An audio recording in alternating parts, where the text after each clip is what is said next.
Alrighty. Hello, everybody. It is the Spincast Cycling Show, Sunday, February 2nd. I'm Brian Kellison, Casey Shum, Lisa Vries, and in the darkness, no video. Hello. Brian White, not on a boat, but probably looking through a porthole Yeah. to make sure you don't walk into somebody while they open the door. Okay. U.S. Nationals occurred today and yesterday, and we're just going to jump right in. I competed yesterday. What did I get? Fifth out of seven? Fifth out of seven? And we raced 45 to 49 plus 50 to 54. Raced together, scored separately. It was a hard race. I got dropped on the second lap and then rode in by myself. It's always fun. But Scott Cunningham was, I think, a podium, and the winner of my category, or my age group, was Neil Freyet, who's a pro. I believe he's a pro. Is he pro? He's a pro indoor rider. Pro indoor rider, competes in the elite level, raced in the World Championships, I believe. Yes, this was a hard race. Just from my perspective, I'll get into my perspective. We can touch on all the other stuff, but I had a very tough time with the draft. I rode a few times in my whoosh, that course.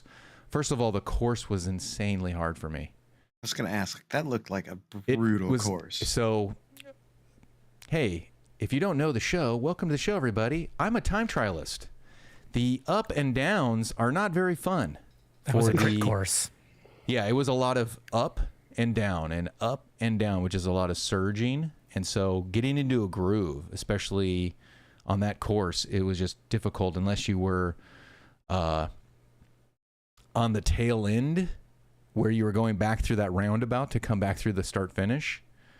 There's like no real place where I could just get into groove and get into a tempo or something like that. Even if I was like breaking away, or if I was barely hanging on. So how I got dropped was I was trying to recover and I fell off the back. And if you fall off that draft, man, you really fall off that draft. That is like old Zwift, like Pack Dynamics 2, where I was like, when I was really a big dumb animal and I didn't know that it wasn't like simulation. Everyone's like, oh, double draft and sticky draft and all these other things. I'm like, what is that? I don't even know what that means. Can I just stay on somebody's wheel and get sucked by like by vortex and all those other things? Yeah, Casey shaking his head. He's like, dude, that is not the game. Well, it's like 10 meters and you got to have like a 900 watt sprint. Yeah, and for 10 so seconds I was to like, get back. I went and I glanced at my heart rate and it was like really sky high. And I'm like, I don't think I can do this. And then I tried to go again. And then whether they didn't go or I didn't go as hard as I could have, I couldn't get back into the draft. And there's no coming back. There's no coming back, especially at that pace. And so I fell off and then just kind of just raced against Dominic Barnes, who's Beats Games Life, one of the friends of the show in the Twitch streaming family. He's back riding. I texted him before. He was out of Philadelphia. He's not in Philadelphia anymore, but I asked him like right before, like 5 minutes before the race. I was like, hey man, I forgot that their plane crashed last night. So there was sad news about the plane crash on Friday night in the Philadelphia area. And I was concerned about him and his family and his friends, but he is no longer in that area. So he was okay. And he did the race, but he wants to get back on. And so I was racing against him. I was like, I'm just going to beat Beats. And I was slowly seeing the ups and the downs and him getting higher watts while I was watching and getting notes from other people. I think Casey and Lee were in my chat telling me about Scott racing. Now Scott Cunningham, who finished sixth overall, and third. He podiumed again in his age group. He had mentioned that he was, when Neil Freyet had signed up in my race, but it was together. He was concerned about that. And I told him, you're not racing against Neil. You're racing against the other guys in your category. So he had to work on that. I haven't seen his thing. I'm going to do a race breakdown. We talked, I watched his stream today. We're going to do a race breakdown. But it was hard. I didn't enjoy the draft at all. And there was what I did feel is because I actually went to, usually I'm a 100% trainer difficulty, but the rules said that you could go to 50%. I'm glad I went to 50% because when I was testing that route at 100%, some of those gradients at like 10, 12%, I just couldn't get over the top. I couldn't do it. And I'm like, this is where I understand why people are like, hey, I'm going to try to get it closer to what is reality in my world, which is, hey, can I spin up this? I did notice once I went to 50% that I could use the momentum a little bit better, and I could sort of roll into a thing and spin a little bit more, because I was catching myself in the training leading up to it.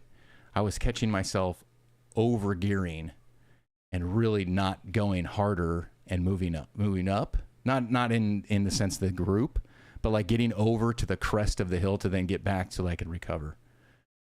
So I did like, and I know it was a hard course, harder than I think it looked on paper, but I did like the course choice for nationals because it didn't necessarily favor a sprinter or favor a certain type of rider.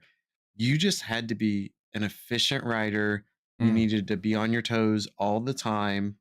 A sprinter could win. We saw a friend of the show, Randy, won her age group with Randy a sprint Gino. finish. Yeah, congratulations. Yeah. Congratulations to all the winners, awesome. all the competitors, and people that jumped through the hoops and paid the money.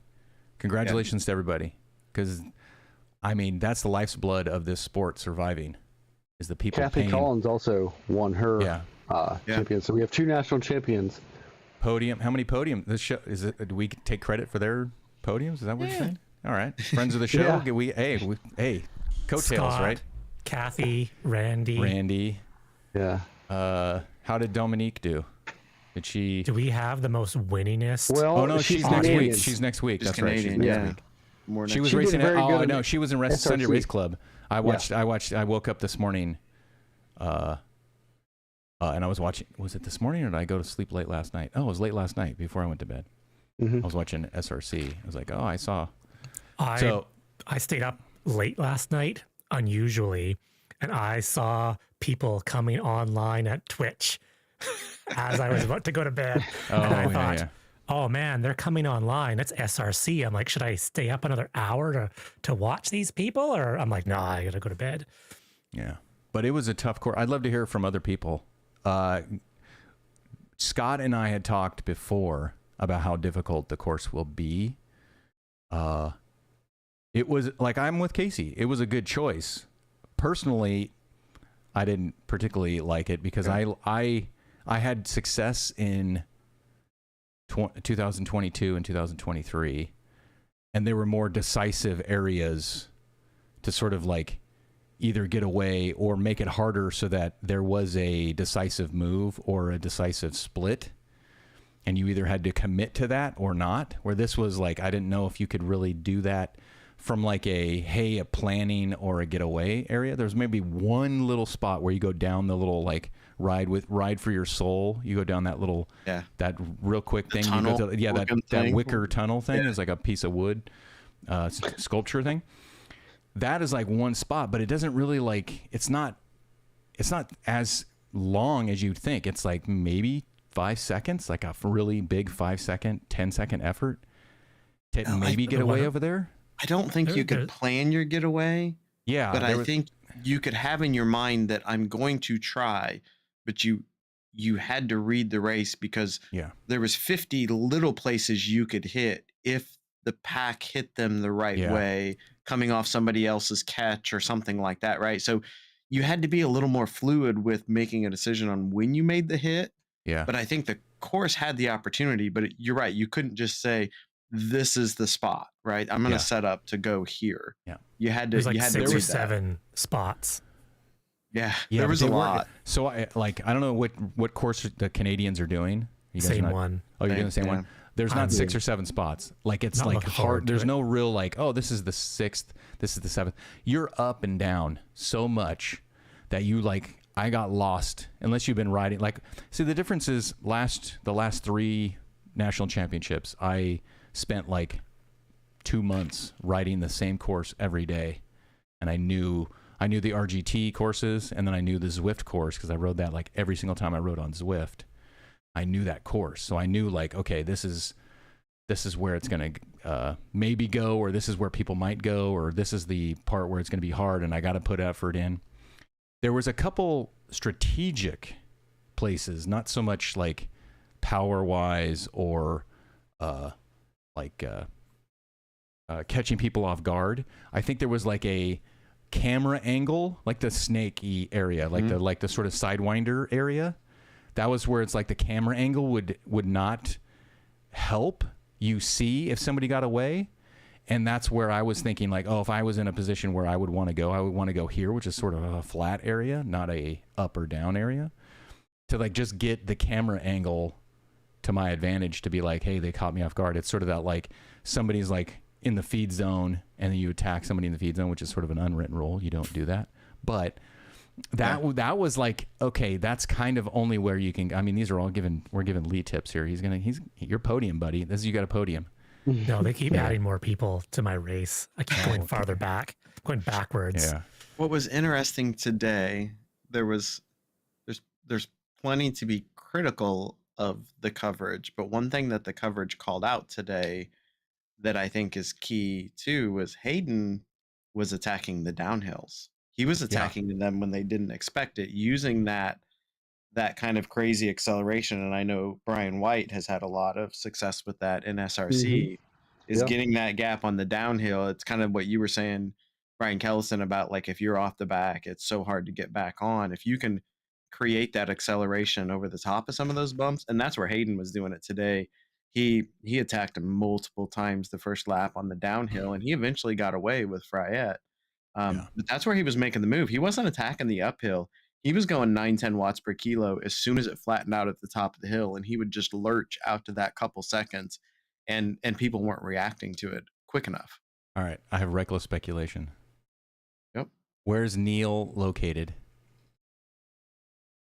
And where's Hayden Pucker located? I don't know. Well, I don't know where Neil is, but I know Hayden's up near somewhere in Wisconsin. Okay, my reckless speculation is no West Coast person did well in these races because there's no racing to practice on my whoosh at a reasonable hour for a West Coast Seattle racer. Oh, yeah, Neil's in Seattle. Okay. Well, I'm going to say this. There goes my theory.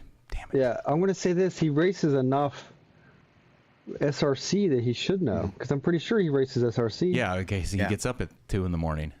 Yeah. He was the only one that, to me, kind of did the all-in, no matter what, I have to cover Hayden kind of moves. It's like I felt like he had that experience from SRC to know, like, I can't let this go. Brad Sonner mentioned that a lot. Like the coverage was like, or even what's her name? Emma.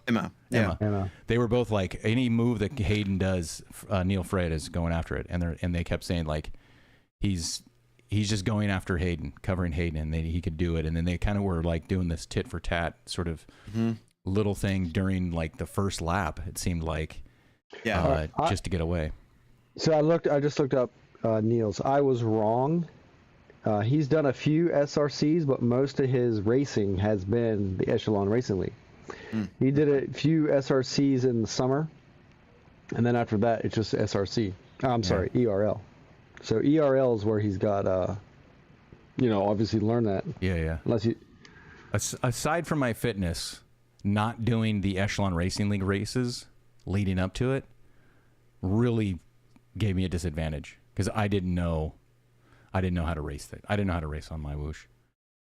Yeah, if you get 6 meters is like, oh shit, I have to go. Like, I have to close that. 6 meters is all you have. After 6 meters, you were doing 9 watts a kilogram to hopefully get back. Yeah. So, the draft. I didn't think I was going to do. I was trying to get podium, but I got whatever. Spit out the back. Yeah. But on the other note, the coverage of the elites. Do we want to talk about the elite I didn't watch the elite women. Do we want to talk about the elite women? I haven't seen it, so you guys got to talk about it. I didn't get to watch it.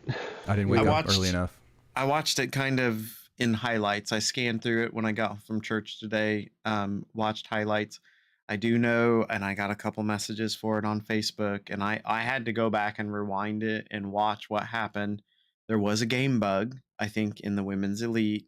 Oh, I did see that. Yeah. About halfway through the race, one of the ladies in the front pack went to 0 watts, and then she disappeared for a second, and then she came back on with high power, like she had a problem and she was trying to catch back up. But as soon as she popped back up on the feed, she was a minute and a half up the road, but she was only missing from the feed for 10 seconds. And she went from in the pack to a minute and a half up the road on the riders nearby. Interesting. And she was out there till the end of the race. Like, it showed KK won, but it showed her a minute and a half back from the leader. For everyone that doesn't know who that is. Kristen Kolchinski. Kolchinski. Yeah, so she won, but the entire second half of the race, it showed her, and it showed the pack in second place with somebody off the front. Now, they didn't call it that way, which was good, right? They were calling that as the lead pack, but I also didn't ever hear them point out that, hey, I think there's a bug, ignore that person in first place up the road. So some people were messaging me confused, like, they called KK the winner, but I was watching and there was somebody in front of her and it was a bug. So that a bug from the viewing perspective, but maybe not a bug from the racer's perspective. Right. Like, we're used to watching Twitch, right? So we're watching Scott's feed or we're watching Randy's feed. So I don't know what Kristen saw on her screen, right? Did she see somebody up the road? Did that impact them chasing, or was it just a TV problem? And the elites are on the Zoom call, so maybe they mentioned it down the line to everyone in the Zoom call to go. Yeah. The Zoom room, as everyone calls it. It's just a video. There's no audio in it. How do you know? I mean? Oh, in the Zoom call. Were you an elite? Well, no, but it's the same link for SRC. Yeah. You go in there. Oh, you can hear Emma and the other. I don't know the guy's name. The announcer. Brad Soner. Okay, Brad. So you can hear them. Right. Like the broadcast, but there's no communication to the riders. All right, joke time. I'm prefacing it was joke time. So Mr. Oga, was it? Yamez Aglave is now telling us that there's not a possibility to talk to everyone that's in the Zoom meeting. I'm reckless speculating that they did, and you're saying no, it's only video feed. But as the host of the meeting, if you've been on a Zoom meeting, the host can essentially talk to everybody. Yeah, they can talk to everybody. Unmute them. Yeah, I'm sure unmute and tell everybody. The host can talk to the riders. Yeah, I've been in those meetings. The riders can't talk to each other. When I did whatever previous years or even Echelon Racing League or other stuff. Yeah, I don't want to hear I wish that they would do a feed where it's not feeding the broadcast in your ears. Mm-hmm. But it would be cool to be able to get, race, like a commissaire coming in your ear and telling you, hey, the break is, 30 seconds up. But obviously you can see that in the rider list. So. Well, not really, because the rider list kind of is frustrating. But the rider list is frustrating. I have a point about that, but go ahead, Brian. Yeah. I have not experienced that situation. So if it did exist in the elites today, or in that race, then maybe. But I have not experienced it. Okay, I'll say that. Right. I'm going to talk. So the rider list, it didn't have we had different jerseys in our race, but it wasn't in the rider list. It was all yellow, which sucked. That's a point that I don't like. Now, we'll go into the reason why you haven't done one of those races is why. Why haven't you done a national championship race in your age category? Prior commitments. Robots. What? It's all the robots' fault. The robot's fault is the reason why? Yeah. Are you asking I'm asking Brian White and Casey Shum, how come you guys haven't done a national championship race? It wasn't clear to me how to enter until after the registration. This is what we're getting into. This is what we're getting into. What are the hurdles? So we talked about the hurdles about just performance verification and all that other stuff. Two things went against it for me is because of the robotics competition. I needed robotics, but previous years. Is it always on the same weekend? Well, it's similar weekend, but I haven't been in the Similar kind of fitness... weekend? Is that a vague yeah, thing? it's- Like, yeah, the next weekend is the robotics competition, so I can't do the national championship. last year it was what, January 6th. So we didn't have the signature event on, the same day, but we may have a tournament. Now, granted, I would have missed the other tournament, but part of it is trying the scheduling. Like, we didn't know what time, we knew the day, which annoyed me. And then this year was the first year I kind of felt like I was able to compete. Okay. So that's the other thing for me. I haven't competed before because there was no So it was a point of scheduling me- thing. It wasn't the I think it's the big elephant in the room for me. The cost of the license. I think cost is the number one thing. I think Well, the license yeah, like- cost is yeah. the biggest thing. If I could have, I give him grief about the registration part of it, which I think is complete crap. But I knew that I knew that Echelon Racing League was going to be a requirement before the registration information was out there. So I beat them up because I think they handled it poorly. But in reality, I personally knew that that was going to be a requirement. And if I actually felt like I had a legitimate chance of getting close to the front of that, I might spend the money, but I'm not going to pay that kind of money to run in the back of the pack for the heck of it. There's a lot. It's just not a priority to me. Okay. There's a lot more important things in my life that I can spend that money on. If it was a one-day license, if it was going to a local crit where I can throw down, I don't know what it is, $25-$30 for a one-day license and jump into a race, sure, I might Yeah. do it. But Right. or if maybe it was a bigger thing, right? It opened up other racing opportunities that I'm going to do later in the year. If there was something, even if I wasn't sure I was going to do them, like, oh, this license also opens me up to Yeah, we talked the about this, Echelon yeah. Fondo series through the summer. Like, Yeah, this yeah, gives yeah. you Mhm. nothing more, right? Nothing else. Right, so it's a value thing. That's why the numbers were so. Yeah. I think it's on a downward trend from last year. One, Yes. because I was having a conversation with Matt Hooker, who's Hardclaws in the streaming world, about the hurdles, right? And he brought up that My Whoosh could be a reason why. If it was on Zwift, more people would do it. And I'm like, no, I don't think it's that. I think it's the cost thing, which we touched on, the value of the license versus it's not being used the rest of the year. There's no indoor license, or there's and Lee brought this up to Canada, Cycling Canada. We brought this up with Josh, and it's like there's not as much value for the cost overhead, because if people will pay Zwift, like people just take Zwift payment for granted because they think it's like it's just mandatory. But there's a lot of people that don't pay for Zwift because they don't want to pay for Zwift. But the people that use Zwift pay for Zwift, and they're like, well, I don't want to pay for a license to compete in this national championship, right? It is a national championship. But I don't think it's a platform. I don't really think it's a platform issue, because the $20 or $20 US for Zwift is not. I don't think it's not too much of a hurdle for people. They're like, oh, I'll buy for the license, but I don't. Well, and I don't want to pay My for Whoosh Zwift. being free. That's the thing, That's is My not an Whoosh is free. excuse. It's not an excuse. Like, well, if it was on Zwift, I would definitely race. No, you wouldn't. It's the cost and it's the hoops. Yeah. As soon as you add those two things, people are out. Zwift racers are the laziest racers because they've never had to really jump through hoops. I mean, you have the odd high-end guy have to do like the power, do the Zata test, Three Sisters route. But I mean, is that even a thing anymore? But like, right. no, it's totally not the platform. Like, come on now. It's not the People actual could- platform. No, if you were doing it on Zwift with the exact same hurdles just on the other platform, I don't think you would have necessarily gotten more involvement in it. The one thing I did have written down, though, the platform part that did bother me a little bit watching it today, and it was more of a lot of these people aren't experienced in SRC, and then I put on like Mhm. my America hat, right? You put on your America hat and say, why are we pushing our cyclists to a platform that is not accommodating North America? Like, That's a I good put on my point. hat of being a cycling promoting federation. Your national cycling federation is pushing their national competition to a platform that refuses to move their paying races to a time to accommodate anybody in this continent.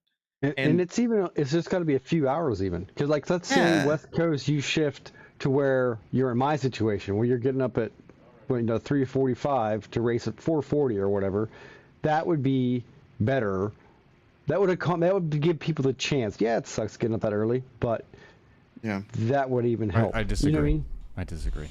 I don't know that it would help participation. I just from a national cycling federation, I would have liked to have seen them go to My Whoosh, and maybe they did, but have a little bit more of that discussion and say, hey, I want to bring our national stuff to My Whoosh. Can you help accommodate American cycling a little bit and give us some of your great, elite level racing that actually is open more for and accommodating to people here? That I can get behind, but I don't think that's a bargaining chip to go to My Whoosh to say, hey, can you accommodate your payment only race for a North American West Coast or whatever, any North American, right?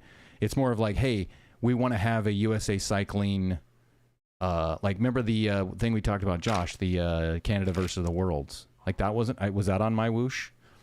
Was it anywhere? Were there any sort of like community-led or USA Cycling-led racing things during the week outside of the Echelon Racing League that you've already signed up for?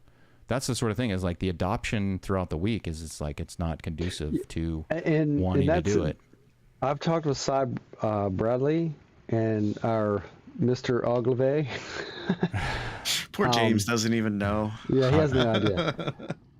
But they don't even offer or consider races in the U.S. evening time, the America evening time, because the participation is so low. And I've talked with both of them, and Cy Bradley, he's in charge of all the events and whatnot.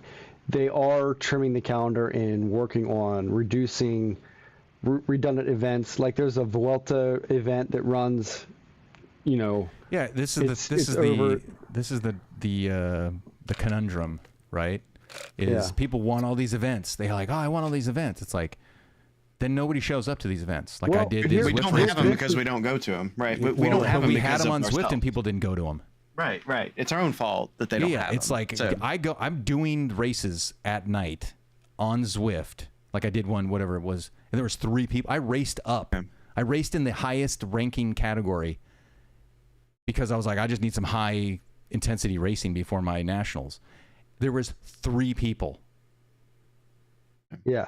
And you're like, oh, we need more races. No, that's why Zwift cut their races. Yeah. Yeah. And that's exactly my argument. As like, so on the Monday elimination race, within 75 minutes there was 3 crit races, and then I wanted the elimination race at 7, which at 7:30 was the Echelon Racing Recon group ride or whatever. Great. So he had it at 6. I was the only one that showed up. But when you, like, say if you hop in, like, oh, hey, I've got 3 events, and there's 10 people that might ride, there's no way we're all going to pick the same event. So I said, you literally need to wipe off all your My Whoosh events, and if there's a community-led event, like you want your elimination race, the Echelon thing, have those 2 races. So when I open it up and look, be like, oh, at 6 I got this race, and at 7:30 I got this. If I want to ride with people, that's kind of what my take on it is, to drive people, to funnel them into specific events. And right now, Zwift, I got on Zwift the other day, and how about this? I can't race. I couldn't find a race when I wanted. Like, I'm not sure if it was just the time of the day. It was like 4 o'clock. Yeah. I had a group workout, and then they apparently changed race score categories now, and there was like 4 hours till the next one I could enter. Right. I think we're getting in the weeds. Let me drive this ship back into the thing. The reason why I bring it up, or I'm bringing it back, is Casey said that why are you going with somebody to that's not promoting USA Racing, right? I don't think it has anything to do with promoting USA Racing to a certain extent. I agree that they should have the promotion of USA Racing, but I believe it was the cost of performance verification, and then it was the simplicity of Echelon Racing League was probably approached Zwift, and Zwift was like, we're not interested. Yeah, I agree. I completely agree. My brain went there when I was doing a little investigation of who was competing and who had experience. I was kind of shocked at the lack of my whoosh experience in the race. And then I'm like, wait, there's not going to be a lot of people doing Sunday Race Club, because every single person in this race that is doing Sunday Race Club got to get up at 3 o'clock is doing it in the middle of the night. And then I'm like, yeah. And then I was like, it made me mad, right? But like, that's the why only. aren't they? That's the one. That's like isn't there like a midweek, not prize There's money other races. race? Yeah, there's other races. But you want to do the high level. That's the thing is like you train and you want to do that. Like that's why the Echelon Racing League races leading up help people get that sort of race experience. I think the only way that you're going to get more than 50 people in a race is everyone can compete and it's free. But you have to do you have to do verification. Like you have to like if you have the argument comes back because the unofficial Zwift Nationals would have 300 people in them. No verification, Z power. Oh yeah, just show up. Complete garbage. We're going to take this from the show. Friend of the, well, I don't know if they're a friend. I don't even know if they listen to the show, but I like their show, the Nowhere Fast crew. They've coined the term, and they got to give full credit to them. It's called the Gong Show. That is I think the future of the sport is the Gong Show. Is like you don't care, and you're just like, I'm going to race everybody and just have a good time. I think the Gong Show puts a smile on people's face. That's most Zwift races is I'm going to race everybody and not care, because as much as people complain on social media about weight dopers and people with the wrong, they still race in Zwift, and they still race against people who are it's a social network. Yeah, it totally is. Social network. I did that race midweek, and well, we'll get into the next topic. We're gonna get right. This is gonna lead right into the next topic. Are we done with the nationals? Next steps. Next steps. Is that what we want to talk about? Go ahead. I think we go to next steps in after Canadians is over. Okay. Yeah. Do that next week. All right, we'll do that next week. This is something that I didn't know until just before the show started, while we were talking off air, that there outside of. I didn't even know what hoops you had to jump through, because secondary power wasn't that opened up a lot to the national championships. Everyone thinks it's everything. Not secondary understand. Power is the issue. It's not secondary power. If it's that's if the it's cost aspect. No, the cost aspect is that I got to kick a core because I bought the Zwift Hub and I can't ride. That's it. That's right? You can, right? Kick a core. Kick a core is not allowed. You could do. You could do Echelon with it, but not Nationals. Is that right? I believe so. No, now this is all part of the breakdown of the hoops we got to jump through. Okay. We'll talk about that next week. Yeah. Well, we can talk about it next week, but there's so many hoops. It was like when I was doing my hoops to jump through just to make sure I was because last year I remember I was going through all the different things to do all the different devices and all my other stuff, and I forgot to change my weight. It was only like 1 kilo or whatever it was, but I was like, oh man, I forgot to change my weight because I did my weigh in, whatever. The hoops are sometimes really hard to even find where they are on the track. You're like, oh, I'm at the starting line. And you're like, oh, well, the hurdles are like in the parking lot. You're like, what? I'm going to run off the track into the parking. That's the tough part. So we're going to go into the next thing, which is the Zwift race that I did leading up to the Nationals, right? Because I was like, I need some competition. I need some human competition. I can't do I don't want to do bots, but I need some high intensity effort midweek. Just to I think you should have done bots. Well, he was doing bots. I mean, they didn't even have a heart rate. Come on. They didn't have a heart rate. A bunch of people. Yeah, that's the thing. It was a casual Gong Show, or it was a little Gong Show. It was. We say that with love, guys. The guy without a heart rate actually raced live events in LA with me. Completely legit, super good dude. He smoked me. I'm not complaining about that. I'm just saying that this goes back to. There's a lot involved in the sort of race break. Whenever I do with Zwift, I have tons of content. The number one piece of content is that gradient screen, which I spent about 45 minutes probably to an hour complaining about. And my complaint is I like it, but I want it on there all the time. And it disappeared in the middle of the climb or whatever it was, the gradient, right? And so I had this huge diatribe. People were like, and then people pile on. People love piling on me and during my stream and everything like that. But the racing was fun, but the experience of like having to figure out what's going on in this race because of the thing they added to the game, and I don't know if people asked for it. I wanted a mini map with all of the gradient, not a little map that shows just the climb you're on. But now we have it's on the screen now. The center display, elevation display sensitivity. That okay. So now we know what it's called. To Hard Claws for this. Yeah, picture. this is Matt Hooker. He sent this to me. As well on the on Discord. So But guess I don't know. what, Brian? Yeah. With all these options, the option you want's not here. Yeah, I know. Hard you Claws- can Hard put Claws it brought up there that too. less, or you can turn Yeah. it off, but you can't leave it So, on all the time. I made a decision. I was talking to Bjorn before the start of the show. Bjorn Austin-Brink, friend of the show. I'm like, I'm just gonna turn it off because it wasn't there before, and I didn't use it before, and now it's bothering me. So what I want is not happening, and so I'm gonna turn it off. At least I can turn it off. That's at least they've added something that I can use. It's not what I want, but it's something I can use instead of, which is it says for the audio only audience, center display, elevation display sensitivity. So it's the elevation display. That's what comes down. And then this is the sensitivity. I don't know what that means, but whatever. And the little footnote is How easily on the triggered low to pop up. sensitivity. What's that?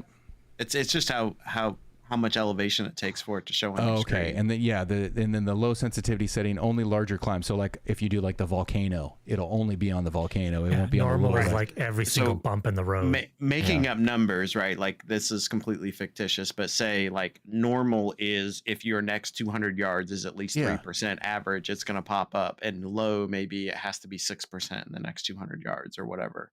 That's what you're looking at there. I have two kind of ranty things about this.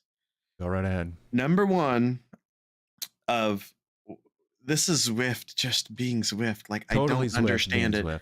Every 2 weeks they put out detailed lists of what they're updating, and they put nauseating details in there about fixes, about things that mean absolutely nothing to any of us.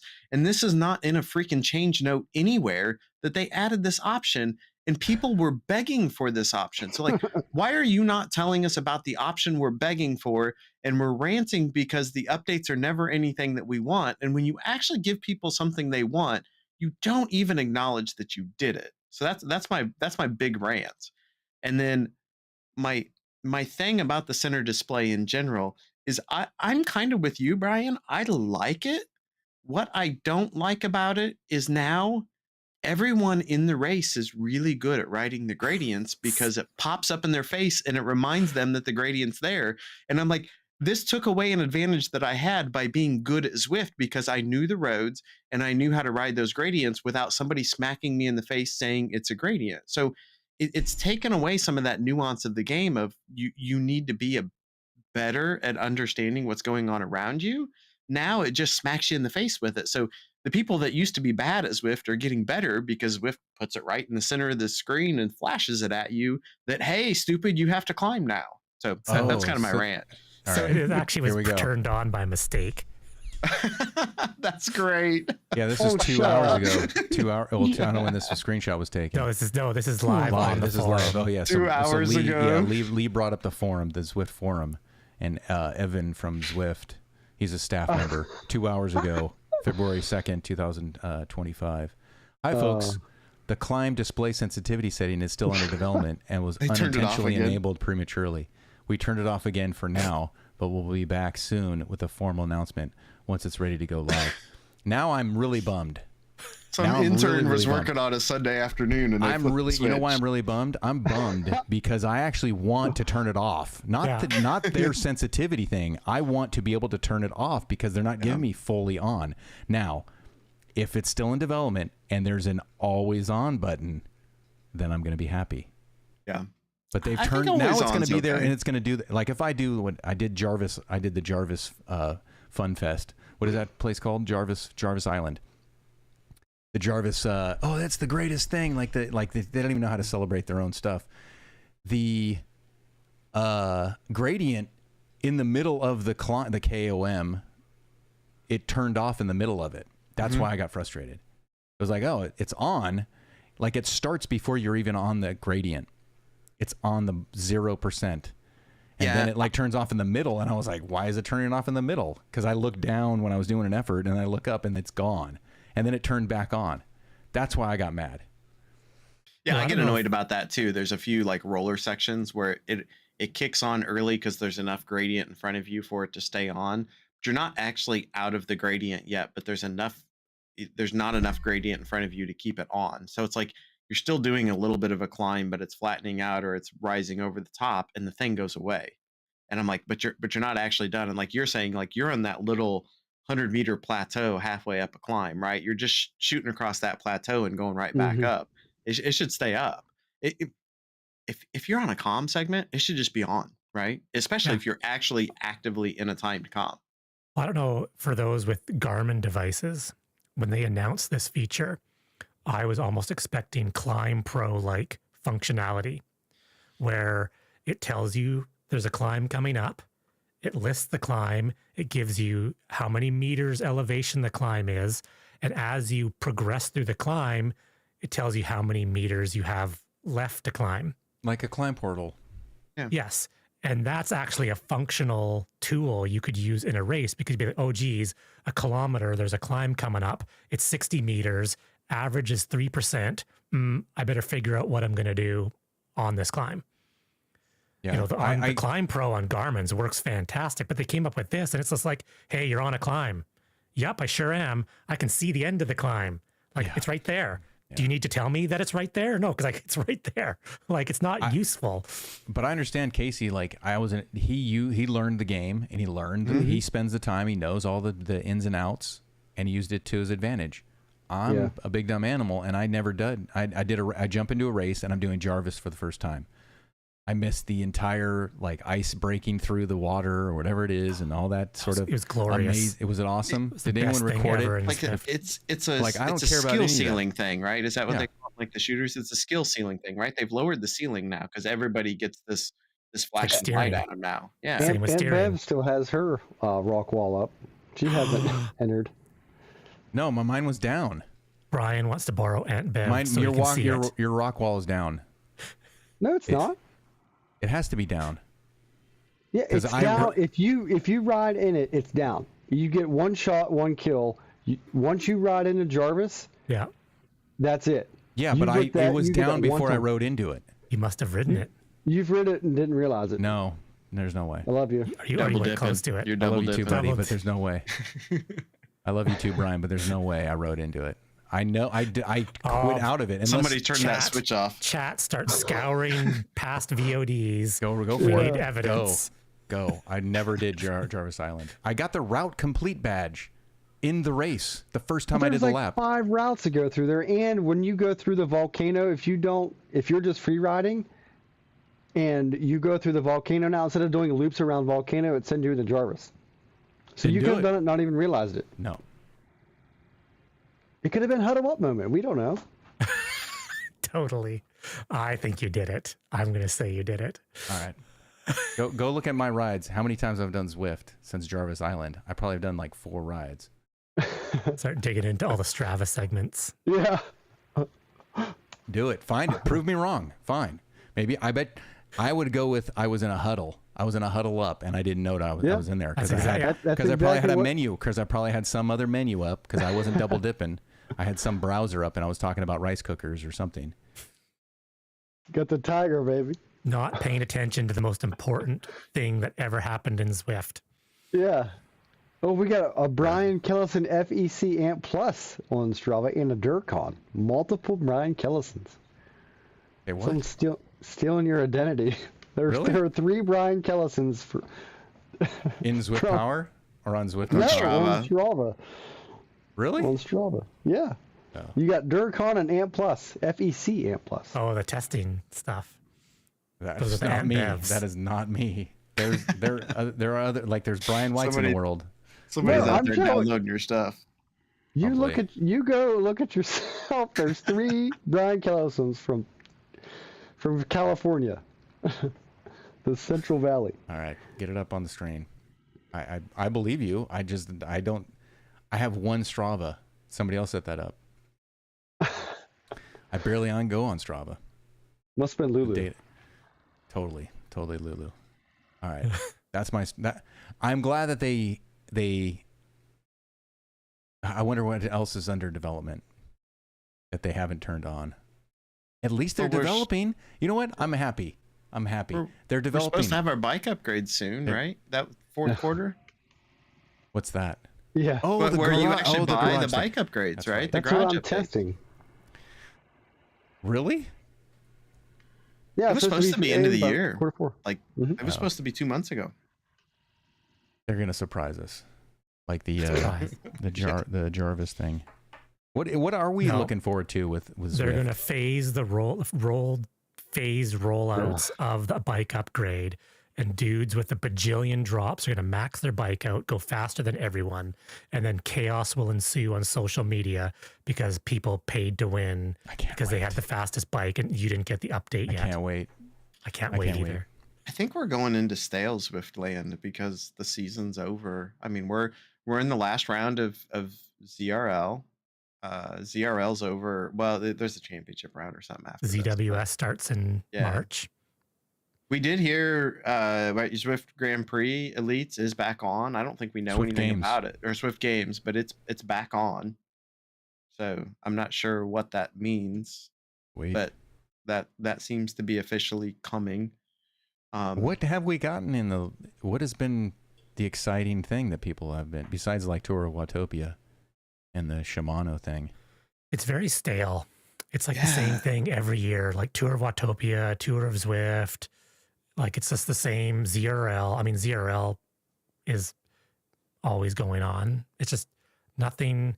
I mean, ZWS was exciting until it wasn't when they, canceled it. Yeah. But I mean, that has potential for, Hiatus. so- It's on hiatus. some excitement. I mean, all they're doing right now is the bike stuff. it's monthly, right? It's tour of something, and it's fastest flat sponsored by a different person every month, basically, right? It's that hourly race that they call it something different every month, but it's I don't know. It's not a format that I'm a big fan of because it's all about picking the fastest time to do the race. It's not about actually being the best. Okay, It's about so picking the fastest time to do the race. let's talk about the reason why I jumped on the race was to race people. There are Like, I people. couldn't. Yeah, there's people. That's the thing. Is like if I'm not going to do like a noodle session, because I pretty much noodle on Bike Terra if I'm doing anything. But if I'm doing a workout, I do Wahoo System. When I want to race people, I'm on Zwift. Yeah. And for the issue with the HUD or whatever, I even turned it off, I think. Oh, I turned it off the HUD because of the name tags. I couldn't see up the Yeah. road. Yeah, I scream at my. I was like, oh my God, I chat can't see every up the road. And so I was like, oh, I got to turn these name tags off. But I enjoyed the race. I had a good ride and race and putting effort out. And it was good to just compete with people. I don't mind bots. I like the Bike Terra bots. I haven't done Training Peaks. I can't, it's like Half-Life 2. I can't do it for very long. Yeah. I think I did everything the other day, and I missed I didn't do Be Cool. No, I did Be Cool this week as well. Oh, that's what we could talk about really quickly. I mean, we have a couple more minutes, but I did Be Cool, which I think was Monday or Tuesday. And what did I do? I did they had a really good tutorial. That's number one. They tutorial you through the process and get everything up and running for your first thing. But the the HUD is innovative in a sense. It's like it's transparent for the most part, and they also have the gradient or the profile of the thing the course you're on. Everything looks clean except for the avatar. They have three views. They have like the sort of like three-dimensional or the 3D world, which is a virtual representation of real life, and then your avatar. Then they have the AR version, which is like the Ruby version. And then they have just an overhead map where you're just like, I could just ride with a dot on a map. Well, they have that on there, so you could actually see the profiles and the whatever the switchbacks. I was on a climb for I was doing like a Giro d'Italia little challenge thing, but they have a partnership with, I think it's the people that put on it's the RCS Sport team, the guys that do the Giro d'Italia and all their Italian Italian races and stuff. So they have a lot of like real race footage, like you're on the Giro d'Italia course before like the races. So it's like the Fondo footage. So there's not a lot of people on the side of the road, and you're getting this sort of like AR banner and lots of like signage when you go through like different checkpoints throughout this climb or this whatever you're doing. So it's a good mixture. The one thing is you couldn't go to like first person to get away from the avatar that was locked in of a standing position, very rigid. But it's below Ruvi in my opinion, the visuals, but I think it's a good outlet for people. I think it's Spanish developers that do it, but it was okay. I watched a little bit of it, and yeah, if I took a still photo of it, it looked pretty good. Yeah, it was some of the movement. I don't know, maybe it was the motion of it. Yeah, like still screenshot. It's like old Nintendo games where you had just a screenshot in a magazine. You're like, oh, I want to play that game because the screenshot looked good, and then you play the game, you're like, it's not that good. It's like the video was recorded in way different timing than what your guy was moving, so it got a little herky-jerky and a little odd. But there's some 720. I think you can have user-created stuff, kind of like Ruvi. They have an authoring tool. Like if you go out and record your GoPro footage or your whatever footage, it will do that, and then you can put it to your GPX file, kind of like the old Garmin Verb thing, and then you can submit it. And Be Cool will either approve it or whatever. And I think you can do user submitted stuff. So a lot of that stuff is like old GoPro, like Hero 4. It's like old like 720 Hero Pro footage where the Ruvi's got the really nice camera on the car. Well, a lot of the stuff too, like Ruvi, you can do your own. But yeah, that's what turned me off of the real video programs back in the day was you're climbing a hill. And the guy's got the camera on the handlebar. Yeah, and it's shaky. And he's doing this. Yeah. And you're like, you're trying to look at the screen, and the video is going like that, just making you nauseous. Yeah. But yes, all the motorcycle, car footage is all excellent.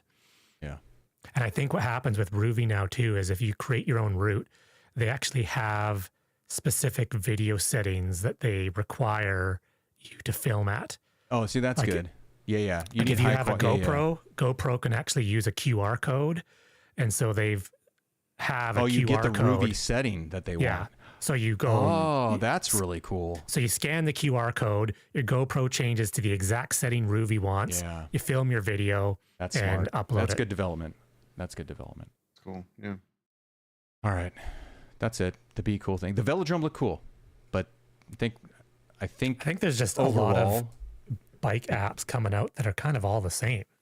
Like there's no one really Roll is another one we missed. I remember I did the ones we didn't talk about, which was like last week. Honestly, the one that I was Rolla looks great. Fondo. I was super looking to Fondo was the one that looked like Unreal. It was like Unreal Engine 5. It looked flipping fantastic. Yeah. All right. I think that's good. We don't need to go into anything else, right? We're an hour in. We're good. I think we're good. Okay. Yeah. Brian, you good?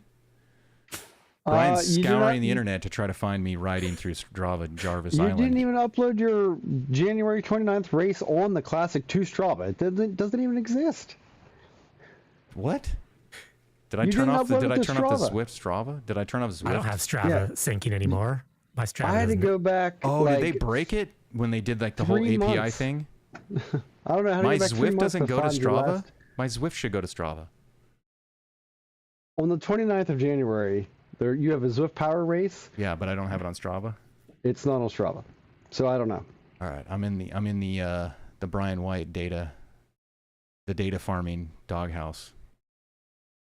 All right, you're triple dipping Strava. Yeah. I thought I went up there. You know what, Brian? I'll send it to you, buddy. I'll DM you. Good You luck to can all the scour. Canadians this week. Yeah, Lee. good luck to all the Yes. Canadians. We're gonna get out of here. Oh yeah. Play the music. We haven't waved. The wave is the go away, but we're playing the music. Okay, good luck to all the Canadians. Good luck to Lee. Lee's racing. Bruce Bird. Mechanical, right? No? No, Oh, Bruce Bird is in the class above.